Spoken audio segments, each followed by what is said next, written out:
Na época lá que o Bolsonaro surgiu, tu caiu na dele, entre aspas? Quando ele surgiu, e isso é uma coisa engraçada, né? O Bolsonaro, na verdade, ele surgiu como uma força política, não como um político. O Bolsonaro surgiu como político há 30 anos atrás, né? Corporativista e tal, se elegeu para defender a corporação lá dos militares, não sei o que, e ficou lá apoiando inclusive pautas do Lula, tá? Para se manter. Ele surgiu como força política depois de 2015.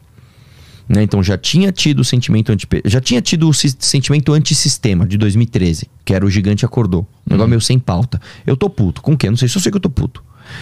Depois você tem ali as forças pelo impeachment, em 2014. O Bolsonaro não foi protagonista em nada ali. Inclusive ele atrapalhou bastante o impeachment.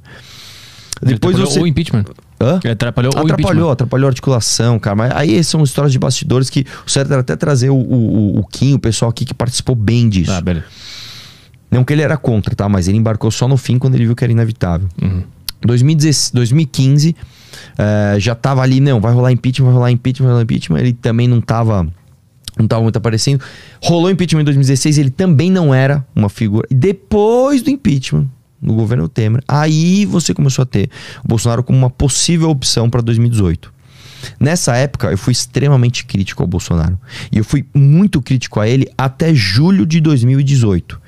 Inclusive eu fiz um debate na época com o Nando Moura. O Nando Moura apoiando o Bolsonaro, eu apoiando o Flávio Rocha. A gente estava tentando construir qualquer opção que não fosse o Bolsonaro. Uma opção à direita que não fosse o Bolsonaro. Tentamos o Dória, vimos que não dava. Tentamos a Moedo, vimos que não dava. Tentamos... Tinha mais um terceiro que eu não lembro agora. Até que nós caímos no Flávio Rocha, tentamos fazer o Flávio Rocha. Fiz um debate com o Nando em julho de 2018. Bom, não teve jeito. É Bolsonaro e Haddad, na época, que foi o segundo turno. Aí eu apoiei. Já que é contra o PT, eu estou apoiando. Só no segundo turno. No primeiro turno não apoiei. Inclusive, muita gente fala, você se elegeu nas costas do Bolsonaro. Meu irmão, em julho de 2018 eu fiz um debate batendo no Bolsonaro. Né? Depois que eu me elegi, que eu podia ficar 6 meses em casa, né, sei lá, assistindo o Netflix, eu apoiei o Bolsonaro no segundo turno e... que foi a minha famosa foto com ele lá na casa dele e tal. Ele chamou a gente pra ir pra casa dele, fui eu. Na época um pessoal do Partido Novo, foi o Kim também, a gente foi na casa dele, apoiar ele no segundo turno. E quando ele começou a fazer cagada forte, em maio de 2019, nós batemos de frente. Qual foi a primeira cagada aqui? A primeira cagada, na verdade, a gente tolerou, que foi a articulação da reforma da Previdência, né? O que aconteceu? Quando o Temer trouxe a reforma da Previdência em 2016, isso é uma história que poucas pessoas vão saber e é muito triste. O Temer trouxe uma reforma que não era ideal, mas era uma reforma. Alguém está tocando nesse assunto, que é uma reforma da Previdência que a gente precisava. O que o MBL fez? O MBL propôs uma emenda à reforma do Temer, que tornava ali possível o título de capitalização, a Previdência por capitalização, etc. Uma série de questões. Chamamos um professor da GV para apoiar a gente e tal, um especialista. Cara, fizemos vídeo explicando. Nessa época, o Bolsonaro, inclusive o Eduardo, falava um monte de mentira. A Previdência não tem déficit. Tem que ter greve dos caminhoneiros. Não sei o que lá. A gente, cara, esse cara tá mentindo, não sei o que lá. Beleza. No meu debate, inclusive, com o Nando em 2018, a primeira pergunta foi sobre Previdência. Beleza. Bolsonaro entrou.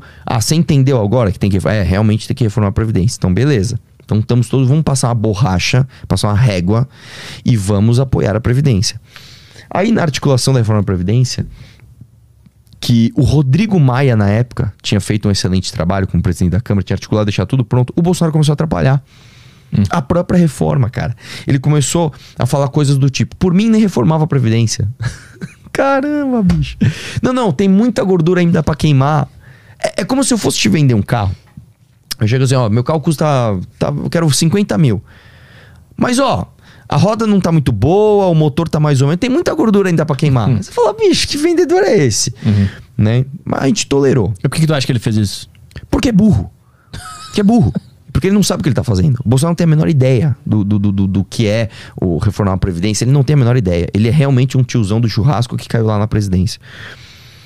E aí, beleza, a gente tolerou isso e tal, passou a reforma.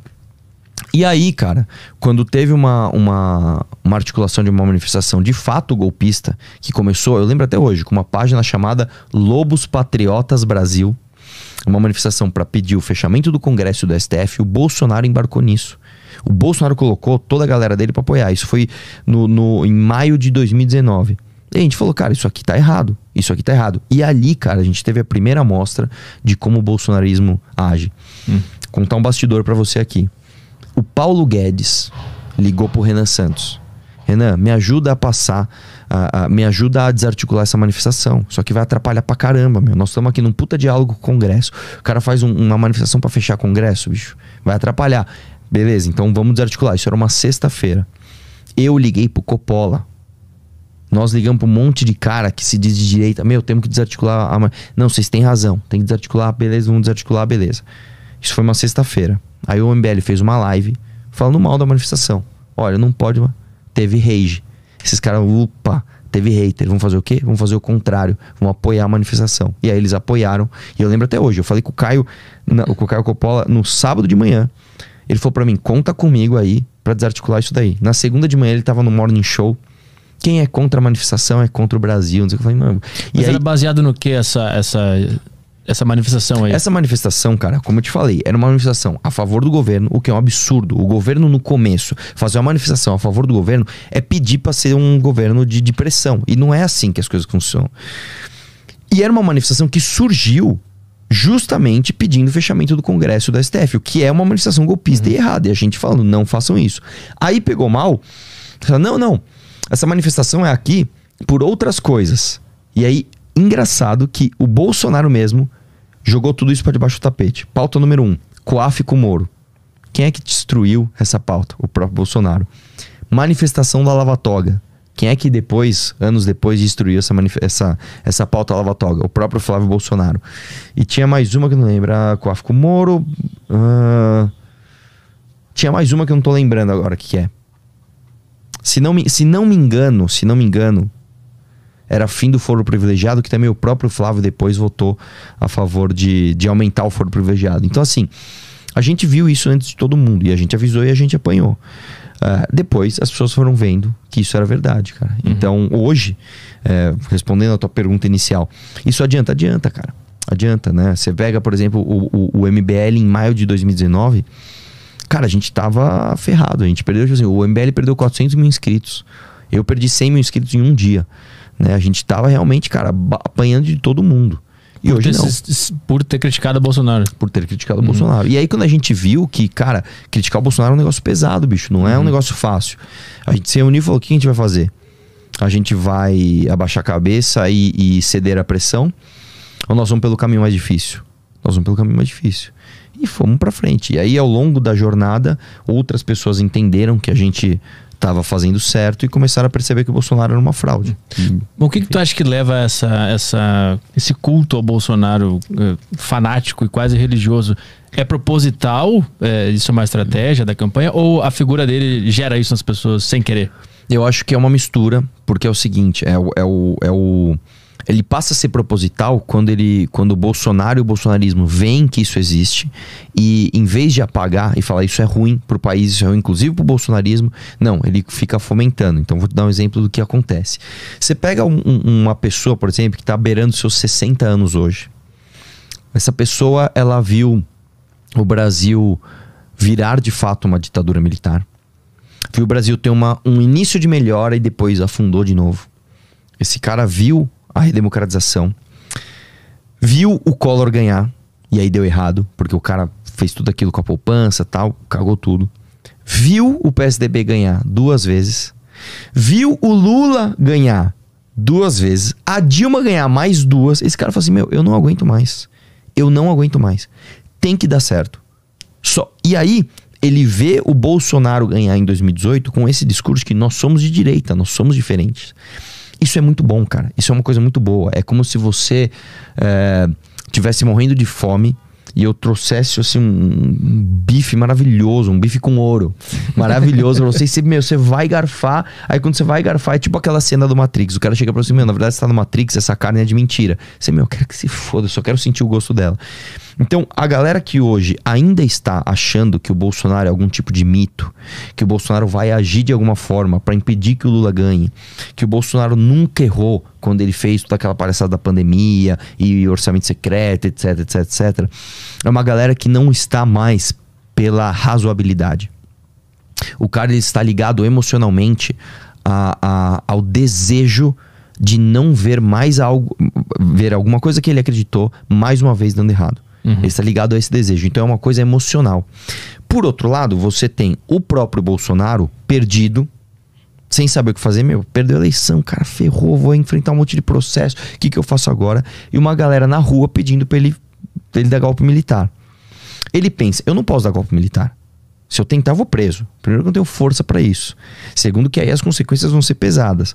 Só que, tem uma galera gritando meu nome. Eu não vou lá falar a verdade pra eles.